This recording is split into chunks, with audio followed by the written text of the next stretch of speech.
اس سے پہلے آیت کریمہ کے اندر فاسقوں کے بارے میں کہ فاسقوں کے اندر کون کون سی باتیں پائی جاتی ہیں اور وہ راہ خدا سے بھٹکتے ہیں، ان پر روشنی رہی، اور پھر اس کے بعد فاسق اللہ تعالیٰ کے فرمان پہ کیوں عمل نہیں کرتا، جبکہ خود خلاق کائنات اللہ تعالیٰ نے ہر انسان کو پیدا فرمایا۔ انسان کیا تھا؟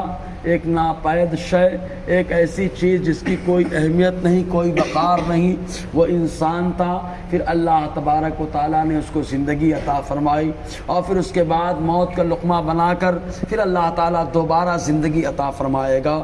تو جس پروردگار نے اتنے مراحل کے ساتھ انسان کو پیدا فرمایا، جنم عطا فرمایا، تو اس پروردگار عالم کے فرمان پہ عمل کرنا انسان کے اوپر لازمی اور ضروری ہو جاتا ہے۔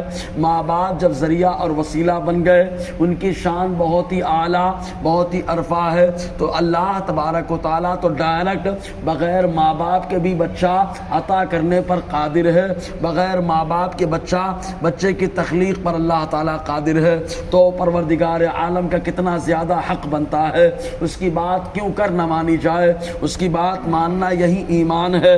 اللہ تعالیٰ فرماتا ہے کیف تکفرون باللہ وکنتم امواتا فاحیاکم ثم یمیتکم ثم یحییکم ثم الیہ ترجعون۔ اللہ تعالیٰ فرماتا ہے کیف تکفرون باللہ، اے لوگو تم اللہ تعالیٰ کو کیسے جھٹلاتے ہو، اللہ تعالیٰ کا کیسے انکار کر دیتے ہو، اللہ کے ساتھ کیسے کفر کر رہے ہو، وکنتم امواتا، جبکہ تم مردے تھے، تمہاری کوئی حیثیت نہ تھی۔ انسان کی بنیاد اللہ تعالیٰ نے مٹی سے رکھی، عناصر اربعہ کا مجموعہ ہے انسان، آگ، پانی، مٹی، ہوا، ان چاروں چیز سے اللہ تعالیٰ نے خمیر بنوایا اور غلبہ مٹی کو عطا فرمایا۔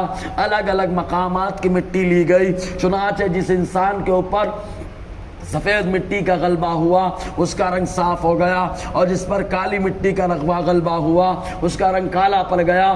جس کے بدن پر جو خوشبودار مٹی کا غلبہ ہوا تو بدن سے خوشبو آئی، اور جہاں بدبودار کا معاملہ رہا تو وہاں بدن سے بو کا احساس ہونے لگا۔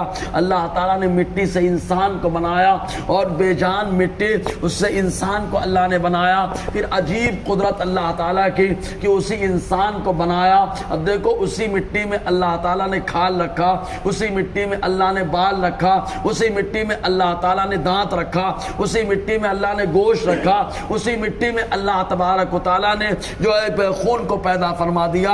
گویا کہ مٹی ایک ہے لیکن اللہ کی قدرت کے نمونے الگ الگ ہیں۔ کبھی خون بن کے نمونہ سامنے آیا، کبھی بال بن کر کے، اور کبھی دیکھنے کی طاقت بن کر کے، کبھی سننے کی طاقت بن کر کے، کبھی بولنے کی طاقت بن کر کے۔ یہ سب اللہ تبارک و تعالیٰ کی قدرت کی عظیم نشانیاں ہیں۔ تو جو پروردگار عالم بے جان شے کو یہ طاقت دے رہا ہے، بولنے کی صلاحیت دے رہا ہے، تو اس کا انکار کرنا بلا شبہ انسان کی ناشکری ہے، انسان کی شرارت ہے۔ ورنہ اللہ تعالیٰ نے انسان کو اتنا نوازا، ہونا تو یہ چاہیے کہ بندہ احسان مانے۔ سانس آ رہی ہے اللہ کے کرم سے آ رہی ہے، ورنہ آخری بھی بن سکتی ہے۔ اللہ تعالیٰ کا نیکی جو ہے اللہ تعالیٰ کے ساتھ کفر نہیں بلکہ ایمان کا تقاضا ہے۔ رب فرماتا ہے کیف تکفرون باللہ، کیسے تم اللہ کا کفر کر رہے ہو، وکنتم امواتا، جبکہ تم مردے تھے، فاحیاکم، تو اللہ نے تمہیں پیدا کر دیا، اللہ نے تمہیں زندگی عطا فرما دی۔ کلمہ کن کے ذریعے سے اللہ نے پیدا فرمایا، مٹی کو جان دے دی، اور عام انسان تو نطفے کو اللہ نے جان دے دی، ورنہ وہ نطفہ جس کی انسان اہمیت نہیں کرتا، اس کو دیکھنا پسند نہیں کرتا، وہ بدن پہ لگ جائے تو دھونا ضروری ہو جاتا ہے۔ اس نطفے سے اللہ تعالیٰ نے انسان کو بنایا، فاحیاکم، زندگی عطا فرما دی، ثم یمیتکم، پھر اسی زندگی کو اللہ تعالیٰ موت کے لقمے سے تو تبدیل فرمائے گا، پھر تمہیں موت کا مزہ چکھائے گا۔ موت تو آئے گی، ہر انسان کو آئے گی، یہ ایسی حقیقت ہے جس سے انسان انکار نہیں کر سکتا۔ لیکن آپ غور کریں، اللہ تعالیٰ نے انسان کو بنایا